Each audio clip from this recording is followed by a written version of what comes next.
Au nom du Père, du Fils et du Saint-Esprit, ainsi soit-il. Venez, Esprit Saint, remplissez le cœur de vos fidèles et allumez en eux le feu de votre amour. Envoyez votre Esprit, Seigneur, se fera une création nouvelle. Prions. Ô Dieu qui avez daigné envoyer votre Esprit sur ce monde, donnez-nous par ce même Esprit de comprendre et d'aimer ce qui est bien, de jouir sans cesse cette divine consolation par le même Jésus-Christ notre Seigneur. Amen. Je vous salue Marie, pleine de grâce, le Seigneur est avec vous.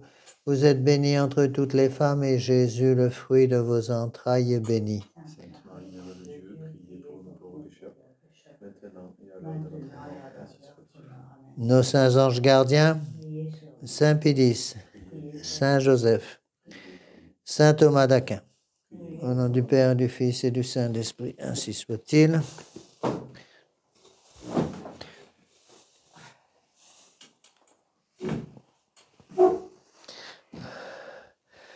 Alors, nous en sommes toujours dans le syllabus. Nous allons voir nous en sommes aux propositions numéro 15, 16, 17 et 18, qui sont certainement les 4 plus connus du syllabus, en tout cas les 4 plus importantes.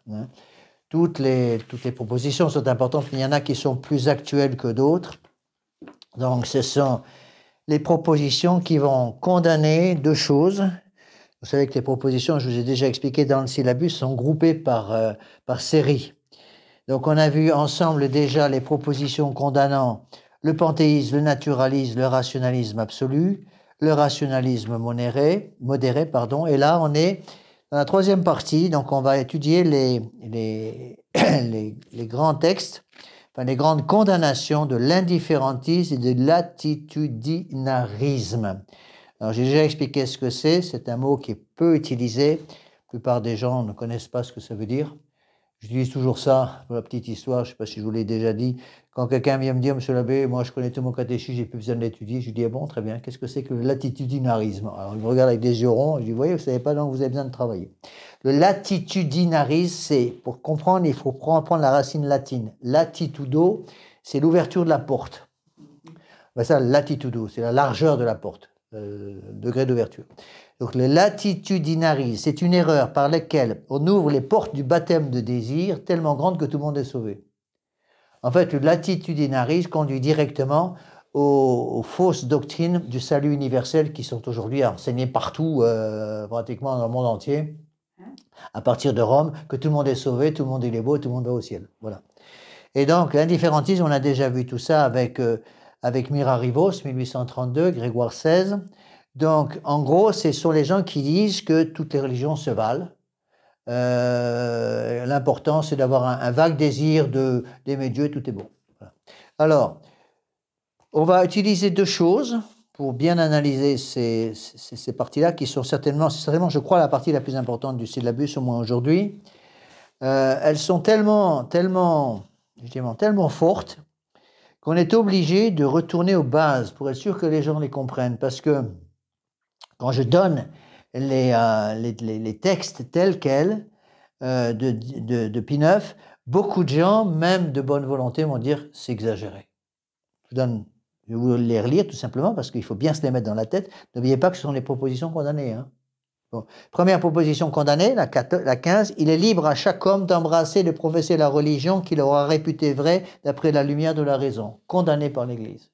Proposition 16, les hommes peuvent trouver le chemin du salut éternel et obtenir ce salut éternel dans le culte de n'importe quelle religion, condamné par l'Église. 17, tout au moins doit-on avoir bonne confiance dans le salut éternel de tous ceux qui ne vivent pas dans le sein de la véritable Église du Christ. Et 18, le protestantisme n'est pas autre chose qu'une forme diverse de la même vraie religion chrétienne, forme dans laquelle on peut être agréable à Dieu aussi bien que dans l'Église universelle. Donc tout ça, c'est résumé tout simplement par le dogme de foi, hors de l'Église catholique, pas de salut. Donc, on va faire 2 choses. D'une part, on va revenir au catéchisme, parce qu'il faut toujours prendre le catéchisme comme la base du magistère. Il ne peut pas y avoir d'opposition entre le magistère de l'Église et le catéchisme catholique. Donc je prends le catéchisme de Saint-Pédis, le petit catéchisme de Saint-Pédis, qui rappelle toutes les grandes vérités. On a 1910. Et ensuite, on va justement utiliser un autre texte, les Actes du Concile Vatican II. Parce que quand je cite les choses comme ça, les gens ne me croient pas. Monsieur l'abbé, vous exagérez. Alors on va prendre directement les textes. Comme ça, je donnerai les références, plus personne ne pourra rien dire. Alors, d'abord, et avant toute chose, il faut bien analyser les textes du catéchisme. On va parler ici beaucoup de l'Église catholique. Donc, qu'est-ce que l'Église catholique? Il faut revenir aux sources. En même temps, il ne faut pas me faire dire ce que je n'ai pas dit. Donc, il ne faut pas prendre un texte ou une phrase que j'ai dit, la tourner dans tous les sens pour faire dire le contraire de ce que je viens de dire. C'est important. Je vous l'ai déjà dit, je regrette profondément, mais en fait, c'est comme ça. Il y a une famille qu'on a perdue ici qui est partie parce qu'elle prétendait que j'avais une interprétation du corps de l'Église à géométrie variable. Ce qui est complètement idiot et complètement faux, puisque je suis le catéchisme. Alors, qu'est-ce que dit le catéchisme? Quels sont... Donc, la règle générale, le dogme de foi, c'est hors de l'Église catholique, personne ne peut être sauvé. Bon. Il n'y a qu'un seul Dieu, un seul baptême. Donc, l'Église catholique est la seule voie de salut. L'Église enseigne aussi, nous allons voir tout ça dans le catéchisme, qu'il n'y a pas de valeur de salut en dehors de l'Église catholique. Bon. Alors, quelles sont les conditions pour être catholique? Conditions pour être catholique, il y en a 4. Pas moi qui le dis, c'est le catéchisme. Première condition, le baptême, évidemment. Deuxième condition, la foi, la vraie foi. Troisième condition, l'usage des sacrements. Quatrième condition, reconnaître le pape comme vicaire de notre Seigneur Jésus-Christ. Donc, toute personne qui accepte ces 4 conditions, qui suit ces 4 conditions, est catholique. Ah, où est la difficulté? Il faut faire très attention à ce qu'on dit, parce qu'on a vite fait de dire des hérésies dans ce domaine. Pourquoi? Parce que le catéchisme enseigne aussi. Donc, je vous prends le texte lui-même, pour qu'on ne me fasse pas dire ce que je n'ai pas dit. Donc, voilà la définition du catéchisme. L'Église catholique est la société des vrais chrétiens, c'est-à-dire des baptisés, première condition, qui professent la foi. Et un peu plus tard, dans le numéro 119, le Saint Pie va parler de la vraie foi, parce qu'il y en a une fausse. Donc, baptisés, professent la vraie foi, participent au sacrement et obéissent au pasteur établi par lui. Donc, on verra après avec les textes de l'Église que, justement, obéir au pape, qui agit comme pape, évidemment. Et le rôle du pape, c'est de garder le dépôt de la foi. Alors, cette Église catholique est une sainte, catholique et apostolique. Elle est une, elle a toujours été une, elle est une et elle sera une jusqu'à la fin des temps. Triple unité, unité de foi, unité de culte, unité de gouvernement. Ça, c'est capital à comprendre. J'ai déjà expliqué la dernière fois, mais je reviens là-dessus parce que ce sont des choses clés. L'unité de l'Église ne peut pas être perdue. Parce que l'Église est catholique. Et elle sera catholique jusqu'à la fin des temps. On peut avoir des gens qui quittent l'Église. On peut avoir des membres de l'Église qui pêchent. Mais l'Église en tant que telle, comme corps mystique du Christ, est une sainte catholique et apostolique, elle sera tout le temps. Donc, à partir du moment où je dis que l'Église catholique a perdu l'unité, je dis que l'Église catholique n'existe plus. Il n'est pas possible, on n'a pas le droit, ça c'est très important à comprendre, on n'a pas le droit de dire que l'Église catholique a perdu son unité. De même que je n'ai pas le droit de dire que l'Église catholique a perdu sa sainteté, ou que l'Église catholique a perdu son apostolicité ou sa catholicité. L'Église est une et sera toujours une. Donc, de dire que l'Église catholique a perdu son unité et qu'il faut prier, parce que ça on l'entend tout le temps à Rome, il faut prier pour retrouver l'unité de l'Église. Si on prie pour retrouver l'unité de l'Église, ça veut dire qu'on a perdu l'unité de l'Église. Si on a perdu l'unité de l'Église, ça veut dire quoi? Ça veut dire que l'Église n'est pas catholique, puisque l'Église est une sainte catholique et apostolique. Donc je vous rappelle ce texte essentiel, immédiatement après, la définition donnée par Saint Pie du catéchisme traditionnel, définition de l'Église, je viens de vous la donner, les 4 conditions. Immédiatement après, question évidemment, quelle est l'Église de Jésus-Christ? Réponse de Saint Pie, l'Église de Jésus-Christ est l'Église catholique romaine. EST. Bon. Je vous rappelle le texte, alors c'est encore, je vous cite les textes, puisqu'on va me dire après que j'exagère. Ça, c'est la plus grande, à mon avis, la plus grande hérésie, parce que c'est une hérésie de Vatican II, c'est dans la déclaration sur la liberté religieuse, qui s'appelle Dignitas Humanae Personae, qui date du 7 décembre 1965, dans lequel il est dit, c'est Vatican II qui enseigne, donc l'Église catholique enseigne que l'Église catholique romaine est l'Église de Jésus-Christ, que l'Église de Jésus-Christ est l'Église catholique, c'est-à-dire l'Église catholique et l'Église de notre Seigneur Jésus-Christ, c'est une seule Église. Vatican II enseigne, donc c'est au numéro, au début de la liberté religieuse, numéro 1, cette unique vraie religion, nous croyons qu'elle subsiste dans l'Église catholique et apostolique à qui le Seigneur Jésus-Christ a confié le mandat de la faire connaître à tous les hommes. Donc là, c'est le subsistit in, c'est-à-dire que le Vatican II dit, la vraie religion subsiste dans l'Église catholique. Ça, c'est capital à comprendre. Parce que si la véritable religion subsiste dans l'Église catholique, première question qu'on peut se poser, pourquoi les pères conciliaires n'ont pas mis « et ». Si le concile avait dit « l'unique vraie religion est, EST, l'Église catholique », pas de problème, c'était clair. Pourquoi est-ce qu'ils ont mis le mot « subsiste » ? Ça n'a pas du tout le même sens. Ils ont mis le mot « subsiste » pour faire comprendre qu'il y a des valeurs de salut en dehors de l'Église catholique, ce qui va contre la foi catholique. Subsist in, ça veut dire que l'Église catholique est un grand ensemble dans lequel il y a un plus petit ensemble qui s'appelle l'unique vraie religion. Donc la religion du Christ est une partie de l'Église catholique. Sous-entendu, il y a aussi de la place pour d'autres églises qui ne sont pas fondées par notre Seigneur Jésus-Christ. Et ça, c'est de l'hérésie pure et simple. C'est absolument impossible, encore une fois, que l'Église véritable puisse enseigner de l'hérésie. On l'a déjà vu, on l'a déjà expliqué, parce qu'il y a une protection de notre Seigneur Jésus-Christ. Je suis avec vous, dit-il à Saint Pierre, jusqu'à la fin des temps, tous les jours. D'accord ?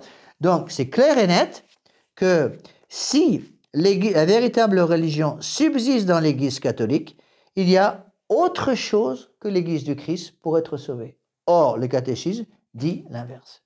Le catéchisme dit clairement l'Église de Jésus-Christ et l'Église catholique. Bon, ensuite, le pape Saint Pie X parle de l'unité de l'Église, des ce qu'on appelle les notes de l'Église catholique. Pour reconnaître la véritable Église, il y a 4 notes. Une, sainte, catholique et apostolique. Il faut bien comprendre les choses. Unité, triple unité. Culte, foi, unité de foi, unité de culte, unité de gouvernement. C'est-à-dire la même foi, le credo, tout basé sur le credo. Le credo résume la foi catholique. Unité de culte, la même liturgie pour toute l'Église. Et une unité de gouvernement. Un gouvernement, depuis notre Seigneur Jésus-Christ, Dieu a créé l'Église catholique, non pas sous une forme démocratique ou aristocratique, mais sous une forme monarchique, une forme de monarchie absolue. Donc il y a Dieu, le Saint-Esprit, c'est Dieu le Saint-Esprit qui dirige l'Église.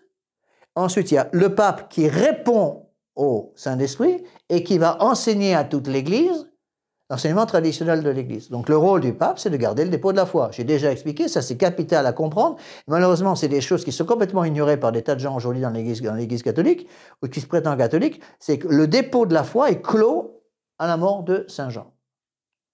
Lorsque Saint Jean meurt à la fin du 1er siècle, c'est la clôture du dépôt de la foi. Rien ne peut être ajouté.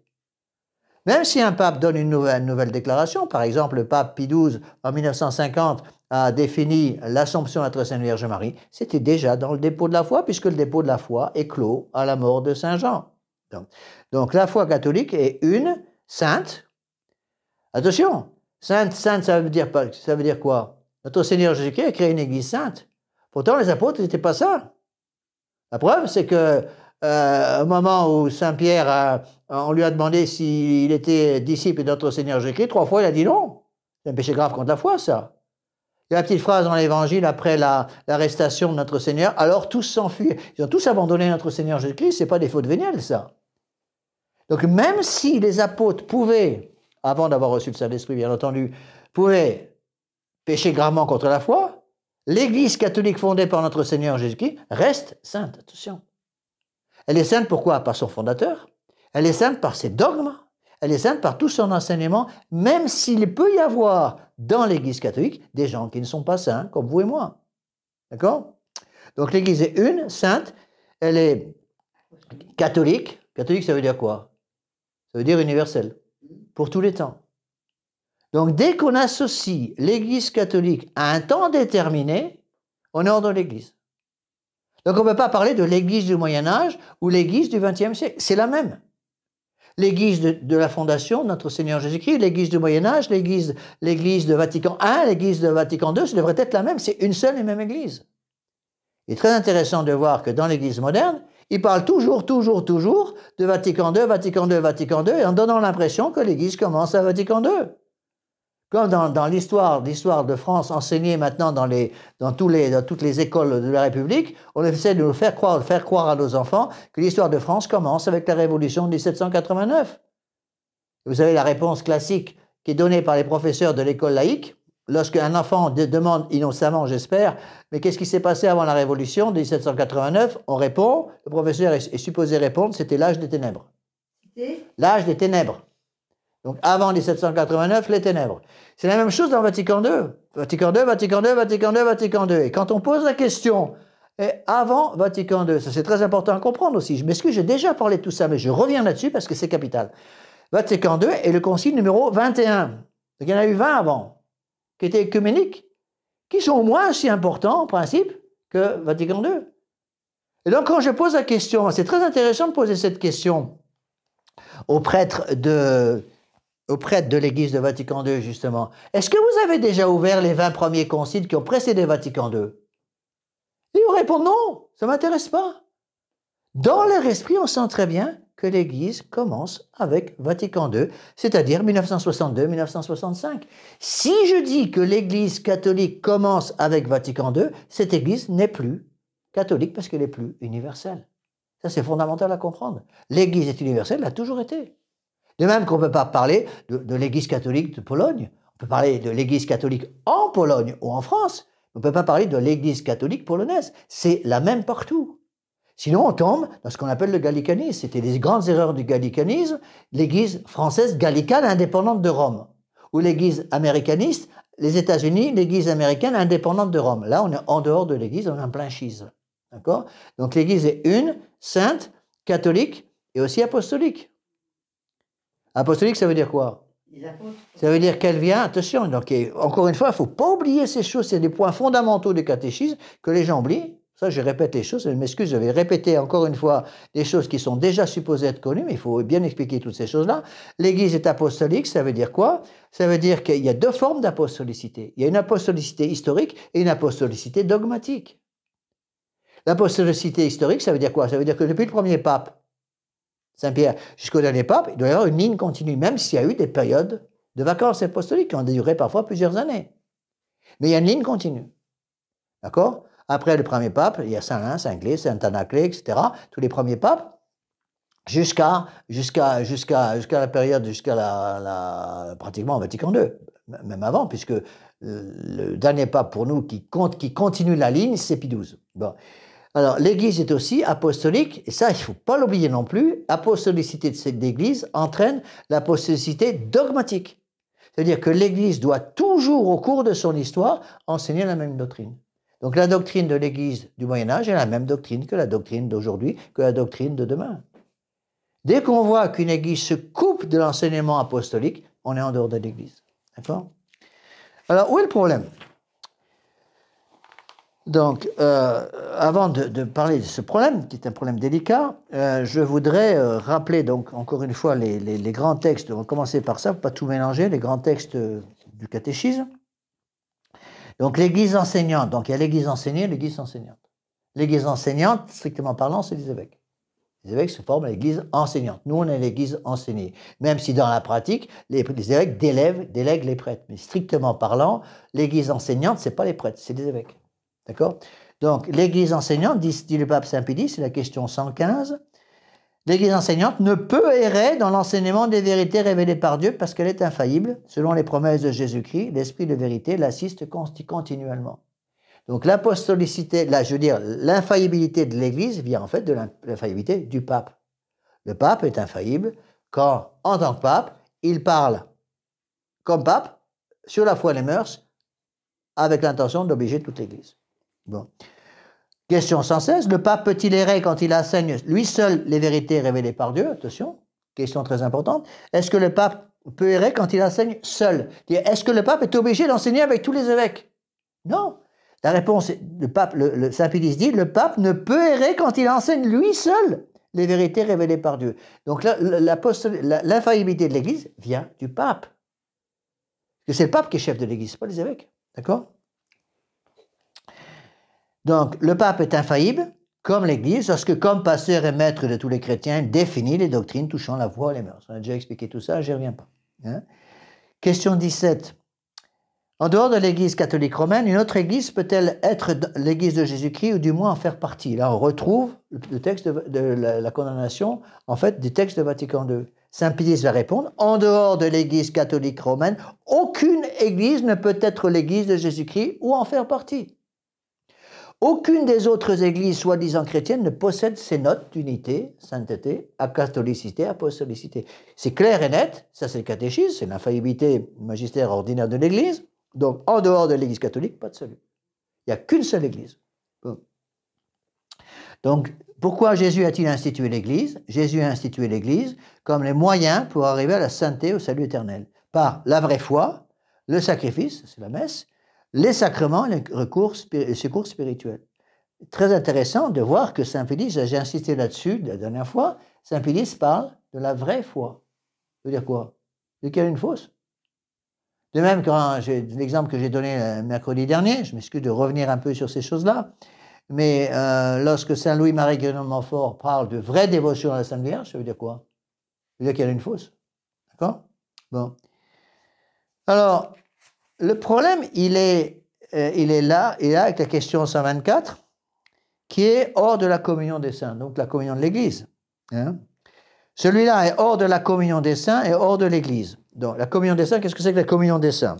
J'ai remarqué aussi, c'est une question auquel les fidèles pratiquement ne peuvent jamais répondre. Qu'est-ce que c'est que la communion des saints? Pourtant, c'est dans le credo. Je crois, Sainte Église catholique, je crois à l'Église, à la communion des saints, à la rémission des péchés, à la résurrection de la chair, à la vie éternelle. La communion des saints. Qu'est-ce que c'est que la communion des saints? La communion des saints, c'est l'union qui existe dans l'Église entre les trois parties de l'Église. L'Église au ciel, l'Église au purgatoire, l'Église ici-bas. L'Église du ciel, on l'appelle l'Église triomphante. L'Église du purgatoire, c'est l'Église souffrante. L'Église ici-bas, c'est l'Église militante. Pourquoi militante? Parce que miles en latin, ça veut dire le soldat. Donc il y a une union, le soldat. Donc l'Église militante, c'est l'Église d'ici-bas parce que nous sommes des soldats. D'accord? Donc il y a, en dehors de l'Église militante, de l'Église souffrante au purgatoire et de l'Église triomphante, il n'y a rien, il n'y a pas d'Église. Les damnés en enfer sont hors de l'Église, puisqu'ils sont hors de l'Église militante, hors de l'Église souffrante, hors de l'Église triomphante. Attention, l'Église souffrante, c'est pas l'enfer. L'Église souffrante, les gens de l'Église souffrante, les âmes qui sont dans l'Église souffrante, sont membres de l'Église. Mais c'est l'Église du purgatoire. D'accord? Quand on est en dehors de l'Église, les damnés, par exemple, sont hors de la charité du Christ. Donc, ils sont hors de l'Église. Bon. Donc, le pape dit, pape Saint Pie X, question numéro 124, celui-là est hors de l'Église et hors de la communion des saints qui est hors de l'Église. Donc, pour l'esprit du pape, celui qui est hors de la communion des saints, c'est-à-dire qui n'est ni membre de l'Église militante, ni membre de l'Église souffrante, ni membre de l'Église triomphante, il est hors de l'Église.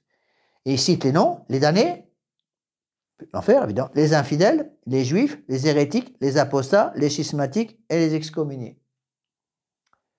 Ah ouais, le problème. Le problème, par exemple, prenez le cas, il dit que les apostats, les schismatiques et les excommuniés sont hors de l'Église. C'est vrai. Un apostat, c'est quoi? Un apostat, c'est un catholique qui abandonne la foi. Qui abandonne complètement la foi. Un catholique, puisqu'il est catholique, il est baptisé. Sinon, il n'est pas catholique. Il ne peut pas être catholique sans le baptême, strictement parlant. Donc, un apostat, c'est quelqu'un qui abandonne la foi catholique, qui quitte complètement l'Église catholique, par exemple, pour se faire protestant ou rien du tout. Est-ce qu'il est toujours baptisé?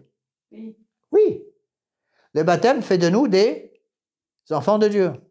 Donc, est-ce voilà la question qu'on peut se poser, c'est là faire attention à ce qu'on dit et la façon de le dire. Un apostat est-il toujours baptisé? Réponse, oui. Or, le baptême fait de nous des enfants de Dieu. Donc, est-ce qu'un apostat est enfant de Dieu? Réponse, oui, parce qu'il a toujours le baptême. L'apostasie ne va pas détruire le caractère du baptême. Donc même un apostat, un schismatique qui a abandonné l'Église catholique, un excommunié, sont des enfants de Dieu par le baptême. Pourtant, Saint Pédis dit qu'ils sont hors de l'Église. Vous voyez la difficulté? Quelqu'un peut être hors de l'Église par le péché contre la foi, et en même temps enfant de Dieu parce qu'il est toujours baptisé. Ça pose, vous voyez, faire attention à ce qu'on dit justement pour pas tout mélanger. C'est pour cela qu'on a le droit d'utiliser des comparaisons pour expliquer ces choses-là. Bon. Les comparaisons viennent en général de grands théologiens qui ont expliqué ces choses-là avec d'autres termes qui ne sont pas dans le catéchisme, mais qu'on a le droit d'utiliser comme des explications. Bon. De même, j'ai l'exemple que j'ai donné mercredi dernier, qu'on a le droit d'étudier par exemple la somme théologique de saint Thomas et d'aller chercher des explications des parties compliquées de la somme chez des grands théologiens. Il y en a qui préfèrent Jean de saint Thomas ou Biluard ou Cachetan, enfin je ne sais pas, vous êtes libre à partir du moment où vous suivez des explications qui sont reconnues par l'Église catholique. Vous voyez? Donc là, encore une fois, il faut faire attention. Donc, quelle est la base? La base, c'est que l'Église catholique est le corps mystique du Christ, EEST. Donc, on ne dit pas que l'Église catholique subsiste dans le corps mystique du Christ. Non, l'Église catholique est le corps mystique du Christ. C'est notre Seigneur Jésus-Christ qui se continue ici-bas sur la terre. On est bien d'accord. Donc là, quand j'utilise le mot corps mystique, on retrouve la définition de Saint Pédis de l'Église catholique, c'est-à-dire le corps mystique du Christ. C'est la réunion de tous ceux qui sont baptisés, qui ont la foi, qui pratiquent le sacrement et qui reconnaissent le pape comme vicaire de notre Seigneur Jésus-Christ. Peut-on être baptisé, avoir la foi, utiliser les sacrements et reconnaître le pape comme vicaire de notre Seigneur Jésus-Christ et en même temps vivre dans le péché mortel? La réponse est oui. Même si vous vivez dans le péché mortel, ça n'empêche pas que votre baptême est toujours valide. Vous avez toujours la foi. Hein? Vous êtes toujours enfant de Dieu par le baptême. Même si vous vivez dans le péché mortel jusqu'au cou, vous êtes toujours enfant de Dieu par le baptême. Ça ne peut pas être enlevé. Pourquoi? Parce que le caractère du baptême est indélébile. D'accord? Donc vous êtes toujours la foi. Vous n'allez pas perdre la foi parce que vous vivez avec la femme du voisin. Si vous vivez avec la femme du voisin, vous vivez dans le concubinage. C'est un péché grave contre le 6e et le 9e commandement, mais vous n'avez pas perdu la foi pour autant.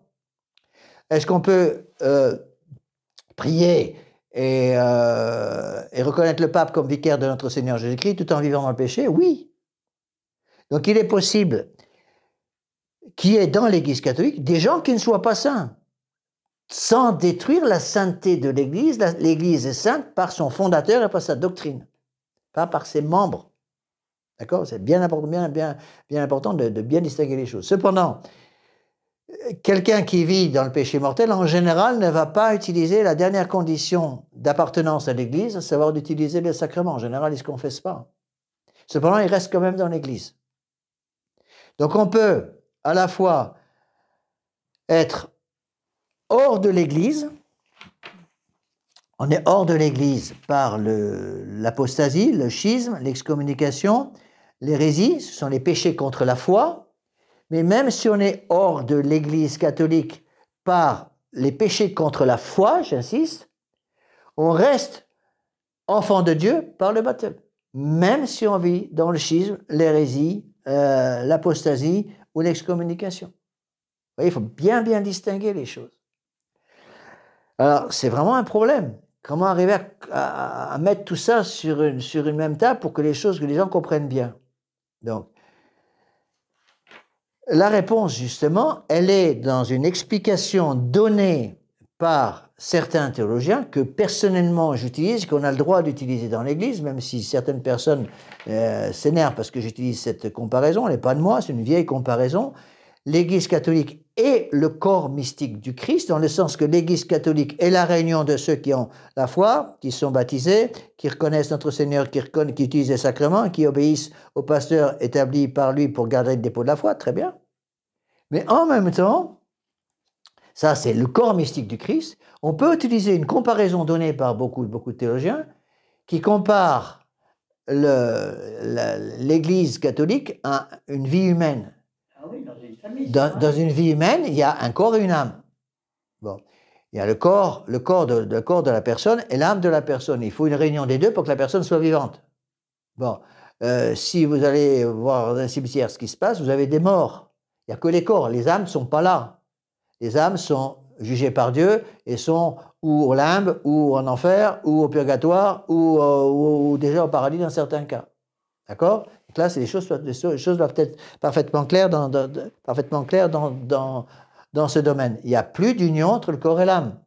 À la fin des temps, lorsqu'il y aura la résurrection générale, les corps et les âmes vont de nouveau être réunis. C'est ce qu'on appelle la résurrection. Pour qu'il y ait résurrection, il faut l'union du corps et l'âme. S'il y a séparation entre le corps et l'âme, il ne peut pas y avoir de résurrection. On est bien d'accord? Donc, il y a séparation. Lorsque les théologiens parlent du corps et de l'âme de l'Église, c'est un sens différent. C'est ce que j'ai essayé d'expliquer, malheureusement sans succès, à les personnes qui me disent que je prends le corps de l'Église avec une géométrie variable. C'est complètement idiot. On ne définit pas les mêmes choses. Le corps mystique de l'Église, c'est l'Église catholique et les 4 conditions que j'ai déjà expliquées. Quand on parle du corps et de l'âme de l'Église, c'est un autre sens. Bon, on a le droit d'utiliser ces comparaisons pour expliquer. Donc vous avez des gens qui peuvent appartenir au corps et à l'âme de l'Église. Vous avez des gens qui peuvent appartenir au corps de l'Église sans appartenir à son âme. Il y a des gens qui appartiennent à l'âme de l'Église sans appartenir au corps, et des âmes qui appartiennent ni au corps ni à l'âme. Attention, le terme corps de l'Église, dans ce cas-là, n'est pas dans le même sens. Je répète, le corps mystique du Christ, c'est la définition de l'Église catholique, les 4 conditions explicitées par saint Pie. Si je parle du corps et de l'âme de l'Église, c'est un sens différent. Là, c'est une explication donnée par certains théologiens. Cette distinction entre le corps et l'âme de l'Église, strictement parlant, n'est pas dans le catéchisme d'ailleurs. Parce que c'est des explications, on a le droit d'expliquer le catéchisme. Bon. Alors, quelles sont ces quatre parties, donc ces quatre possibilités? D'abord, il y a ceux qui appartiennent au corps et à l'âme de l'Église. Le corps et l'âme de l'Église, c'est ceux qui sont baptisés, donc qui sont baptisés, donc qui sont enfants de Dieu, et qui vivent en plus en état de grâce. Bon, vous pouvez appartenir, j'ai déjà expliqué, au corps mystique du Christ, tout en étant un péché mortel. D'accord? Le péché mortel ne va pas détruire votre appartenance au corps mystique du Christ. Pourquoi? Si on dit que le péché mortel nous fait quitter l'Église catholique, ben, ça veut dire que dès qu'on commet un péché mortel, on n'est plus dans l'Église. D'accord?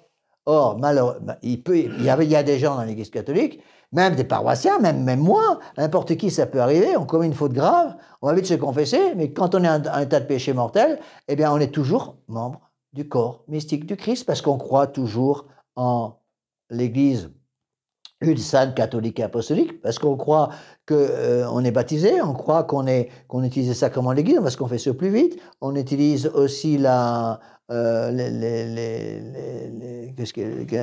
condition qui manque là. On professe sa foi catholique et on reconnaît le pape comme vicaire de notre Seigneur Jésus-Christ. Donc, toutes les conditions y sont. Vous voyez? Donc, première partie, c'est ceux qui appartiennent au corps et à l'âme de l'Église. Corps et âme de l'Église, c'est ceux qui sont en état de grâce et qui ont le baptême. Baptême valide, bien entendu. D'accord? Après, il y a ceux qui appartiennent au corps sans appartenir à l'âme. C'est ceux qui sont baptisés, donc ils sont enfants de Dieu par le baptême, mais ils n'appartiennent plus à l'âme de l'Église parce qu'ils vivent dans le péché mortel depuis longtemps, par exemple. Et donc, ils ont abandonné l'âme de l'Église. Puis il y a ceux qui appartiennent ni au corps ni à l'âme. Ceux qui sont ni baptisés et qui vivent dans le péché mortel en plus. Eux, ils sont complètement en dehors de tout. Et puis il y a ceux, c'est bien précisé par le pape, qu'il existe des gens qui peuvent appartenir à l'âme de l'Église sans appartenir au corps. C'est-à-dire des gens qui vivent en état de grâce sans être baptisés. C'est en toutes lettres dans le catéchisme. C'est la dernière question sur la foi, la question numéro 132 de saint Pie X. Celui qui est hors de l'Église se sauve-t-il? Et voilà ce que répond saint Pie X. Écoutez bien la réponse. Celui qui est hors de l'Église par sa propre faute et meurt sans la contrition parfaite ne se sauve pas. Pourquoi? Parce que la contrition parfaite permet d'éviter tous les péchés, d'effacer tous les péchés. Donc si je meurs en état de contrition parfaite, je peux aller droit au ciel.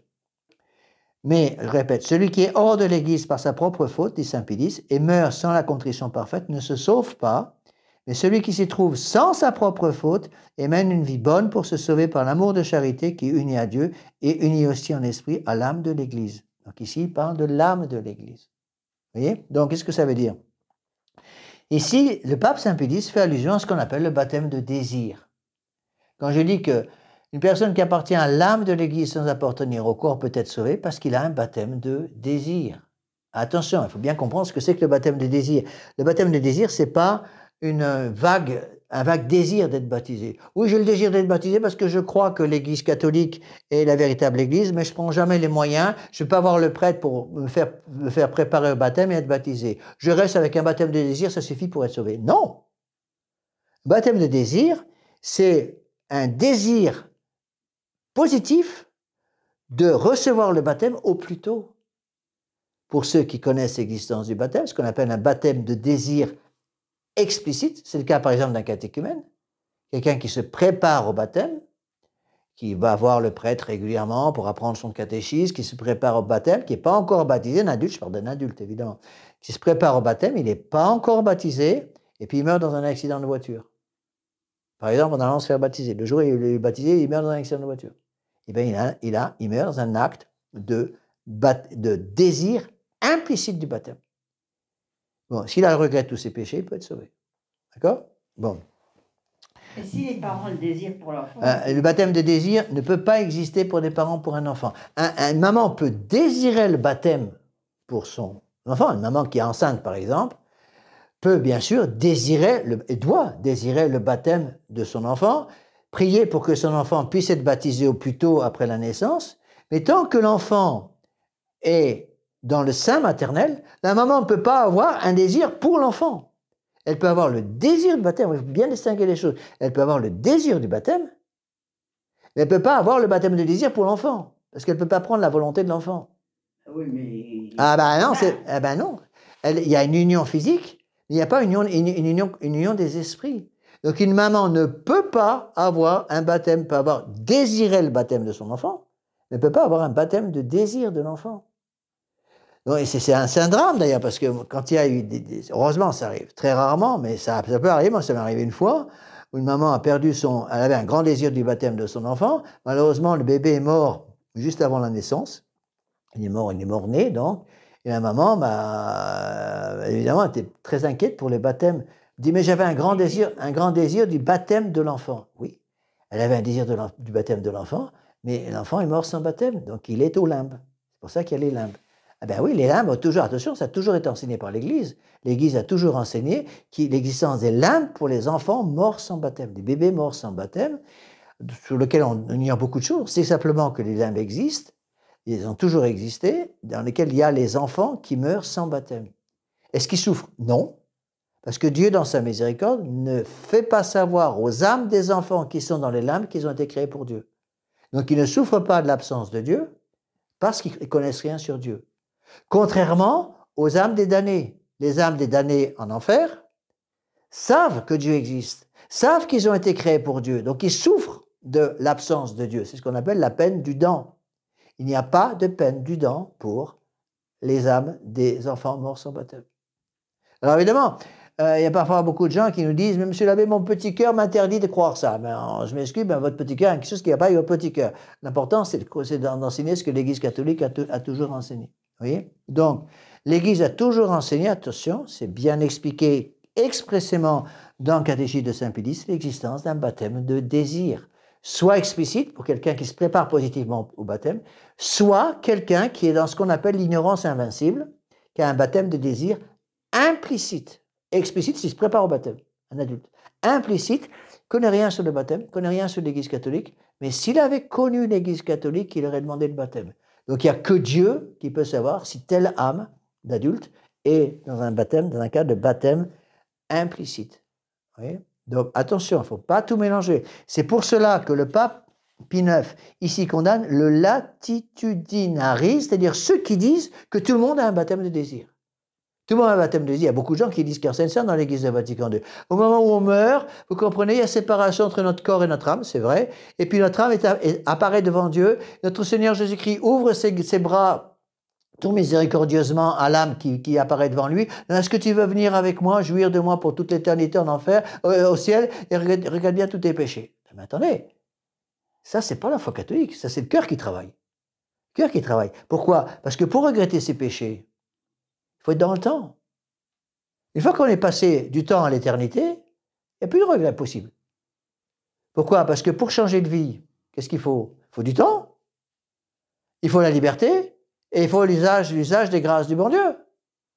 Mais une fois qu'on a quitté le temps pour passer dans l'éternité, il n'y a plus de grâce du bon Dieu, il n'y a plus d'usage de notre liberté, on ne peut plus changer. Donc si quelqu'un meurt en état de péché mortel, c'est l'enfer pour toute l'éternité. Si quelqu'un meurt en état de grâce, après avoir été purifié de tous ses péchés, des conséquences des péchés par sa vie pénitentielle sur la terre, il peut aller au ciel directement. D'accord? Vous voyez, comme ces choses sont extrêmement importantes. Alors, encore une fois, ne me faites pas dire ce que je n'ai pas dit. Il y a des gens qui disent, ouais, Lafitte, il a dit que il parle du corps et de l'âme de l'Église, mais il ne suit pas la définition de Saint-Pédis. Attention, le mot corps n'est pas pris dans le même sens. Je répète, l'Église est, EST, le corps mystique du Christ. Avec les 4 conditions que j'ai déjà expliquées. Quand on parle pour expliquer la chose du corps et de l'âme de l'Église, c'est déjà un sens complètement différent. D'accord?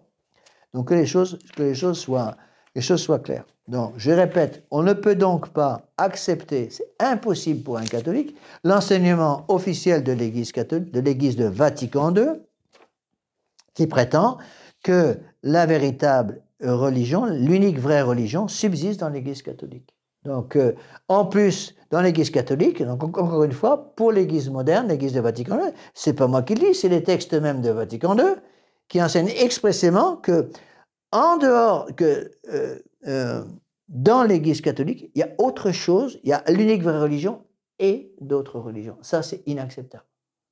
Et là, on va retrouver tous les textes de Pie IX. C'est pour cela que Pie IX dit,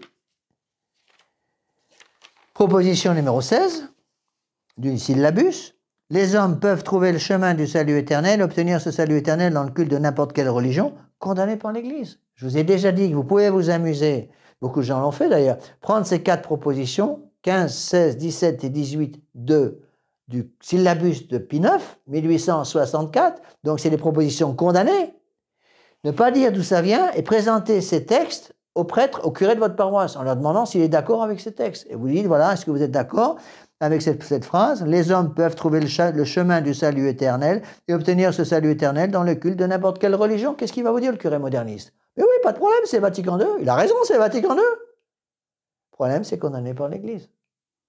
Ah oui, mais vous comprenez, ça date de 1864. Et alors? Est-ce que l'Église de 1864 n'est plus l'Église de 2023? Qu'est-ce que vous faites justement à ce moment-là de la catholicité de l'Église? L'Église est catholique, donc voilà, pour tous les temps. L'Église de 1864, c'est l'Église du temps de Pie IX, c'est la même Église que l'Église de 2023, il n'y a pas de différence. Et donc si je refuse ces textes, eh bien, tout simplement, à ce moment-là, je refuse la foi catholique. Vous voyez, c'est pour ça que ces choses sont très importantes. Donc, 2 points essentiels. Alors, j'insiste là-dessus parce que ça, on l'entend tout le temps.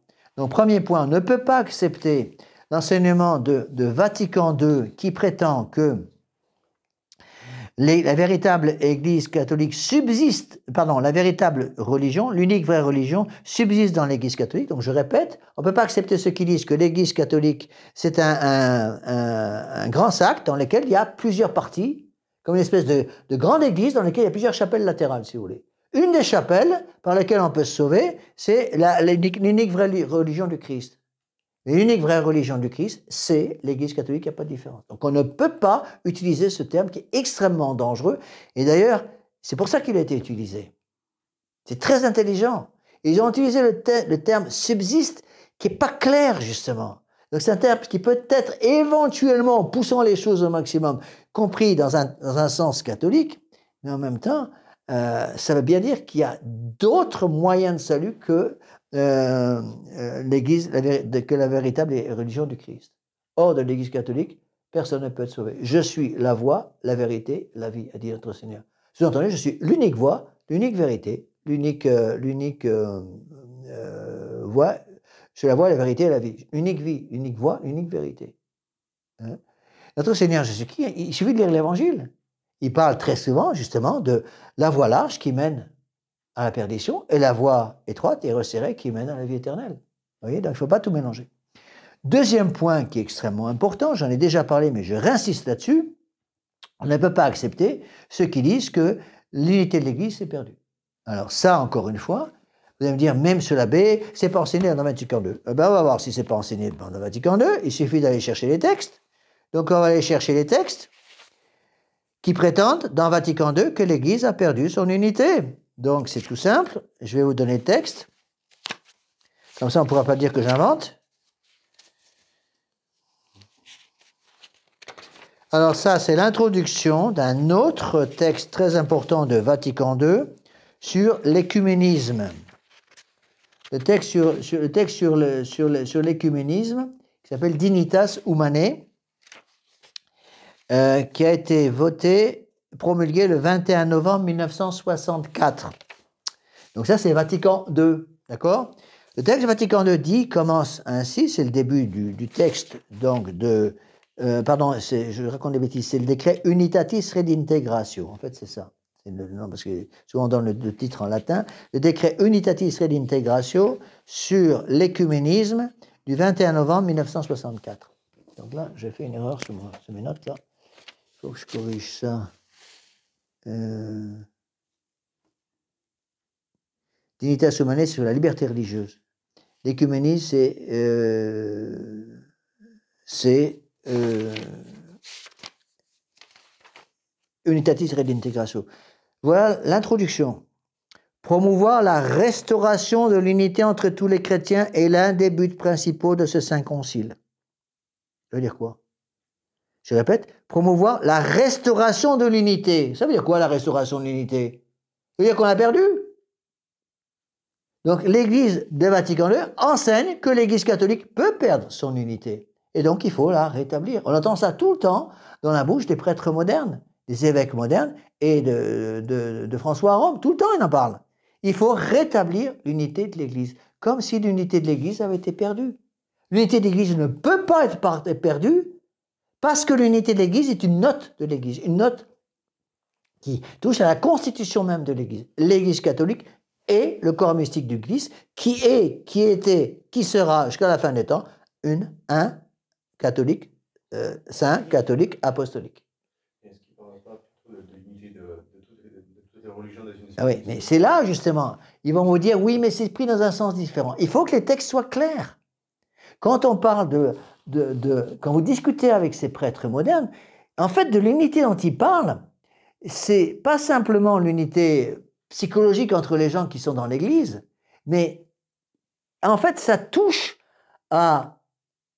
Pour eux, on peut se sauver dans d'autres religions, donc on peut très bien faire partie de l'Église du Christ sans faire partie de l'Église catholique. Vous voyez?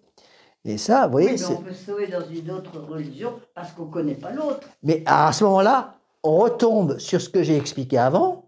Oui, si vous avez un baptême de désir implicite.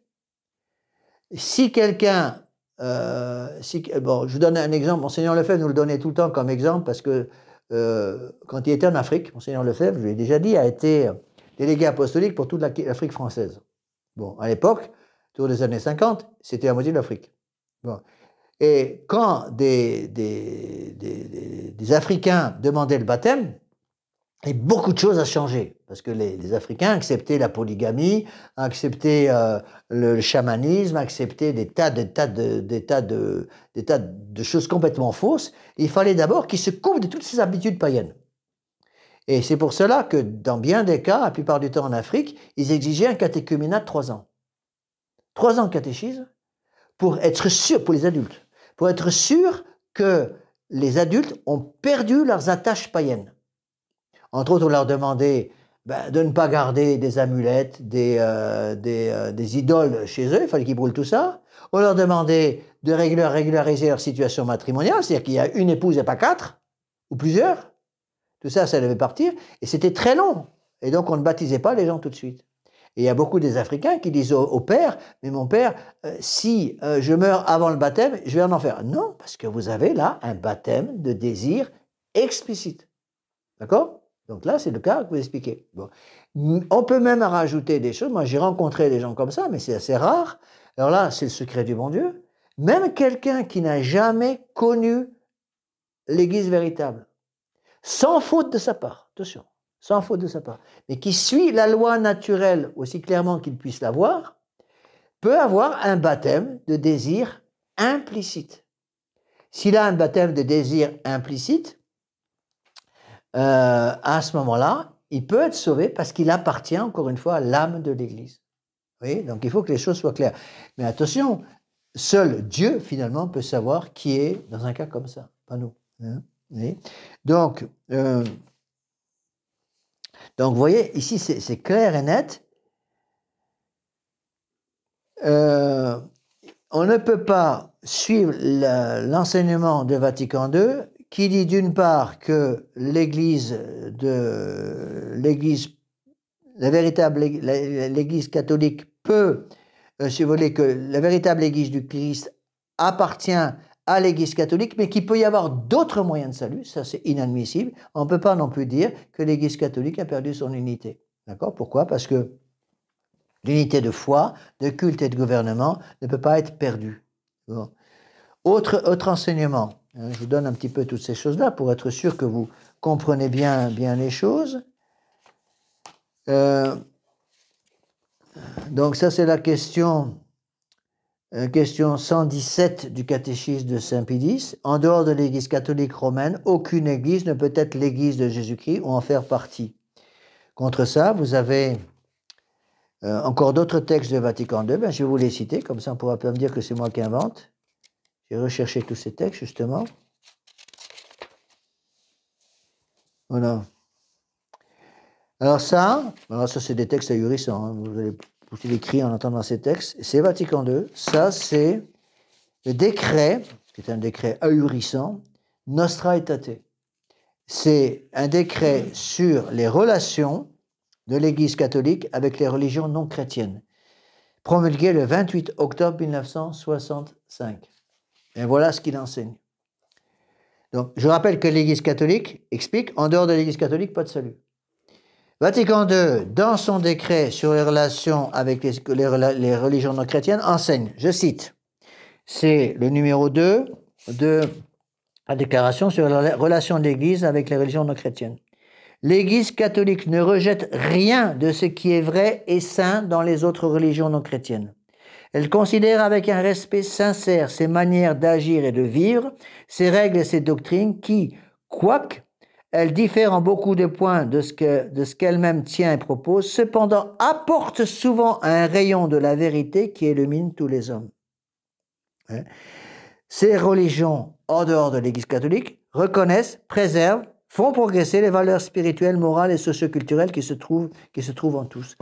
Ceci s'oppose évidemment au texte de Pie IX qui condamne ceux qui disent « Les hommes peuvent trouver le chemin du salut éternel et obtenir ce salut éternel dans le culte de n'importe quelle religion. » Donc on n'a pas le droit de dire qu'il peut y avoir des valeurs de salut en dehors de l'Église catholique.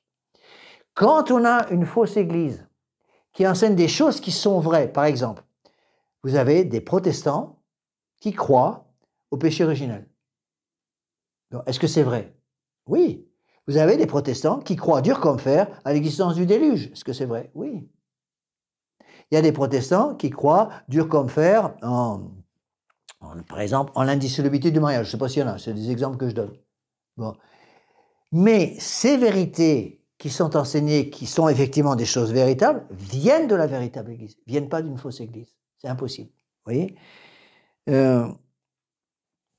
Alors, je peux vous montrer. Donc, reprenez les textes du pape Pie IX. Le pape Pie IX donc condamne ceux qui disent il est libre à chaque homme d'embrasser, de professer la religion qu'il aura réputée vraie d'après les lumières de sa raison, condamné par l'Église. Dire si ma raison m'indique que le protestantisme est la véritable Église, donc je peux devenir protestant.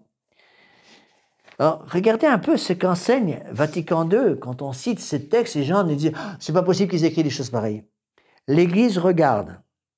Ça, c'est Vatican II, donc 1964. L'Église regarde aussi avec estime les musulmans qui adorent le Dieu un, vivant et subsistant, miséricordieux et tout-puissant, créateur du ciel et de la terre, qui a parlé aux hommes. Ils cherchent à se soumettre de toute leur âme au décret de Dieu. Bien qu'ils ne reconnaissent pas Jésus comme Dieu, ils le vénèrent comme prophète. Ils honorent sa mère virginale Marie et parfois même l'invoquent avec piété. C'est ahurissant. Donc ils disent que les musulmans adorent le Dieu un, vivant et subsistant, 3 lignes plus tard, 3 lignes plus loin, 4 lignes plus loin, ils disent « Cependant, les musulmans ne reconnaissent pas Jésus comme Dieu. » Il faudrait savoir. Pour nous, le fondement de la foi, c'est quoi? C'est la Sainte Trinité. Notre Seigneur Jésus-Christ est Dieu, le Père est Dieu, le Saint-Esprit est Dieu. Le Père est Dieu, le Fils est Dieu, le Saint-Esprit est Dieu. C'est le fondement de toute la foi catholique.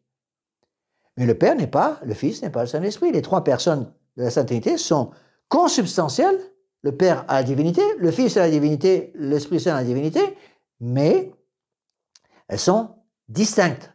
3 personnes égales et distinctes. Égales parce qu'elles ont toute la divinité, distinctes parce que le Père n'est pas le Fils, le Saint-Esprit. Vous voyez? Donc, ici, le Concile ose dire que les musulmans adorent le Dieu un, vivant et subsistant. Donc, ils laissent croire que ce Dieu un, vivant et subsistant est le Dieu catholique, alors qu'ils ne reconnaissent pas Jésus comme Dieu. Vous voyez? Demandez à un musulman s'il accepte la Sainte Trinité. Ils vont vous dire que non.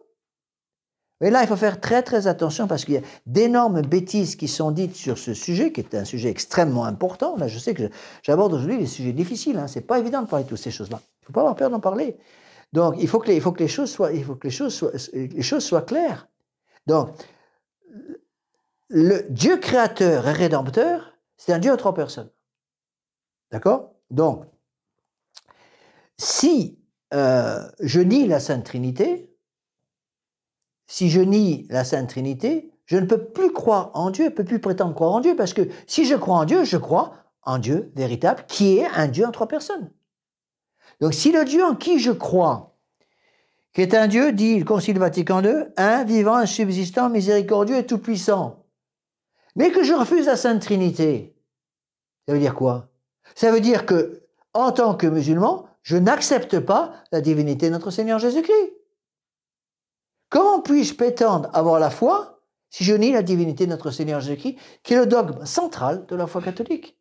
Notre Seigneur Jésus-Christ est Dieu et homme. Parce qu'il est Dieu, il peut nous sauver. Parce qu'il est homme, il peut mourir sur la croix. Ce qu'on appelle l'union hypostatique. D'accord? Vous voyez que les choses soient très claires. Vous vous rendez compte avec des textes pareils, les conséquences? Comment voulez-vous qu'un musulman puisse avoir envie de se sauver si l'Église catholique vient lui apprendre que l'Église regarde aussi avec estime les musulmans qui adorent le Dieu un, vivant et subsistant, miséricordieux et tout-puissant, créateur du ciel et de la terre? Mais attendez, et notre Seigneur Jésus-Christ là-dedans, et l'Église catholique, et la grâce sanctifiante, et les sacrements, et la foi catholique. Alors là, encore une fois, ce deuxième texte aussi est ahurissant, toujours dans le texte de Vatican II, de décret, encore une fois, sur les relations avec les religions non chrétiennes, que les musulmans ne reconnaissent pas Jésus comme Dieu, donc ils contredisent ce qu'ils viennent de dire auparavant, ils le vénèrent comme prophète, et ils honorent sa mère virginale, et parfois même l'invoquent avec piété. Je serais curieux de savoir combien de musulmans invoquent avec piété la très sainte Vierge Marie. Ils se fichent du monde. Ils se fichent du monde. Donc, quand ils disent que ils vénèrent Jésus comme prophète, mais s'ils le vénèrent comme prophète, c'est qu'il n'est pas Dieu. Quand ils disent que Mahomet est le prophète, ils ne considèrent pas que Mahomet soit Dieu. Il est pour les musulmans, Mahomet est celui qui amène à Allah, au Dieu véritable, qui dit, c'est leur enseignement. Donc, si je dis que Jésus n'est qu'un prophète, c'est qu'il n'est pas Dieu. Vous voyez? Alors, il y a des textes comme ça, absolument ahurissants. Alors là, encore une fois, un autre texte, encore une fois, c'est des textes, je vous donne c'est le numéro 3 du texte sur la déclaration qui s'appelle Nostra Aetate du octobre 1965, pardon, pas 64, 65. Encore un autre texte de Vatican II, il est là sous mon nez. Ceux qui ne me croient pas, ils peuvent vérifier les textes. Les musulmans, on estime la vie morale et rendent un culte à Dieu, surtout par la prière, l'aumône et le jeûne. Ils pratiquent la polygamie. Voilà la façon de vivre des musulmans, même s'ils peuvent avoir certaines valeurs morales d'ordre naturel. Il y a des musulmans qui peuvent avoir une certaine vertu naturelle, je ne dis pas. Bon, qui font pénitence, par exemple, pendant le ramadan, très bien. Bon. Mais de laisser croire qu'ils ont une vie morale et qui rendent un culte à Dieu. Donc, ça dirait que quelqu'un qui est dans une fausse église peut rendre un culte au vrai Dieu. Et là, ça s'oppose évidemment au texte de Benoît de Pie IX. Tout au moins, doit-on avoir bonne confiance dans le salut éternel de ceux qui ne vivent pas dans le sein de la véritable Église du Christ. Donc, n'oubliez pas que ce sont des propositions condamnées. Donc, Pie IX enseigne qu'on n'est pas libre, l'homme n'est pas libre d'embrasser, de professer la religion qu'il aura réputée vraie d'après la lumière de la raison, que les hommes ne peuvent pas trouver le chemin du salut éternel et obtenir ce salut éternel dans le culte de n'importe quelle religion, qu'on ne peut pas avoir confiance dans le salut éternel de tous ceux qui ne vivent pas dans le sein de la véritable Église du Christ, et que le protestantisme est une forme, n'est pas une forme diverse de la véritable Église religion chrétienne, forme dans laquelle on peut être agréable à Dieu aussi bien dans l'Église catholique. Donc Pie IX est clair. Hors de l'Église catholique, pas de salut. Vous voyez? Alors, si vous avez encore pas trop de nœuds dans l'estomac, je peux vous donner d'autres textes. Ce petit décret de rien du tout, il fait 1, 2, 3, 4, 5, 6 pages. C'est une bombe atomique, ce décret. Hein? Décret sur les relations avec les religions non chrétiennes, discrètement. Alors, je peux vous lire, par exemple, aussi ce qu'enseigne Vatican II sur les Juifs. Alors là, ça vaut son pesant de cacahuètes. L'Église catholique, ou l'Église, croit en effet que le Christ, notre paix, a réconcilié les Juifs et les gentils par sa croix, et en lui-même, des deux a fait un seul. Mais attendez, qui a crucifié notre Seigneur Jésus-Christ? Qui a crié qu'il soit crucifié? Qui a demandé à Pilate que notre Seigneur Jésus-Christ soit crucifié? D'accord? Donc les Juifs ne doivent pas pour autant être présentés comme réprouvés par Dieu ni maudits, comme cela, si cela découlait de la Sainte Écriture. Vous voyez? Donc, il est évident qu'il faut prier pour les Juifs, et l'Église prie pour les Juifs, mais dans quelques jours, le vendredi saint, on va prier pour les Juifs, d'accord? Mais les Juifs reniant notre Seigneur Jésus-Christ, la religion juive est une fausse Église. Si la religion juive était une véritable Église, il faudrait participer à cette religion juive. La religion juive était la véritable Église avant l'arrivée de notre Seigneur, attention. Donc, c'est effectivement la fondation de l'Église catholique, c'est la religion juive. Mais lorsque notre Seigneur Jésus-Christ est arrivé, quel est le symbole? C'est le rideau du temple qui se déchire en deux pour bien montrer que c'est la fin de l'Ancien Testament et l'arrivée du Nouveau Testament. Vous voyez? Alors, donc, c'est clair, hors de l'Église catholique, pas de salut. Bon, on va continuer ces différences pour bien expliquer les choses. Ces différences avec le catéchisme de Saint-Pédis. Donc, je peux vous citer d'autres textes encore. Page 162, je crois que j'ai déjà cité celui-là. Oui, j'ai déjà cité ces textes. Donc, la véritable foi ne peut se trouver que dans l'Église catholique. Hein.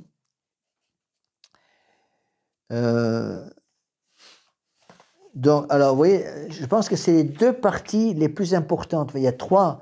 Vous pouvez relire tout le... Je vous conseille beaucoup, d'ailleurs, pour ceux qui ont le temps, de relire dans le catéchisme de Saint-Pédis la partie sur l'Église. C'est le chapitre 6 des principales vérités de la foi chrétienne sur l'Église catholique. Donc, il commente le credo, je crois en l'Église catholique. Donc, congrégation de l'Église catholique, première chose très importante, congrégation de ceux qui sont baptisés, qui professent sa foi, qui participent au sacrement et qui reconnaissent le pape comme vicaire de notre Seigneur Jésus-Christ.